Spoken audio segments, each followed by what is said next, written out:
কয়েকদিন আগে অন্ডালের উখড়ার ৪ নম্বর এলাকা থেকে চুরি গিয়েছিল বেশ কয়েকটি ছাগল। এরপর ছাগল চুরির অভিযোগ জমা পড়ে অন্ডাল থানার উখড়া ফাঁড়িতে।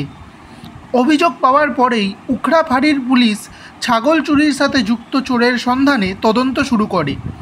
এরপর সূত্র মারফত খবর পেয়ে উখড়া ফাঁড়ির পুলিশ মঙ্গলবার এই ছাগল চুরির ঘটনায় কলকাতার বাসিন্দা গোলাম মোহাম্মদ নামের এক ব্যক্তিকে মলানদিঘি এলাকা থেকে আটক করে।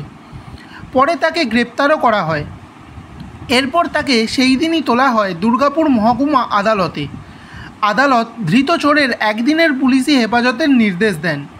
আজ বৃহস্পতিবার পুলিশি হেফাজতের মেয়াদ শেষ হলে ধৃতকে ফের একবার দুর্গাপুর আদালতে তোলে উখড়া ফাঁড়ির পুলিশ। ধৃতের কাছ থেকে চুরি যাওয়া 2টি ছাগল উদ্ধার করা হয়। পুলিশের এই তৎপরতায় খুশি অভিযোগকারী। क्या पकड़ा आपको? हमको पकड़ लिया। किस लिए? और जाकर रनिंग जा रहे थे ना, बकरी जाकर पकड़ लो, बकरी चोरी है। बकरी लिए थे आप गाड़ी में? नहीं तो मेरा पार्टनर ले गया। आप अकेले कि आपका साथ में कोई था? 2 आदमी। कितना दिन से ये बोला कल है? यहाँ पहले मरतबा। कहाँ से आ रहे हैं आप लोग? कलकत्ता से। कलकत्ता से? और 2 आदमी कहाँ गया? वो नहीं देखा। कौन गाड़ी था? Honda city.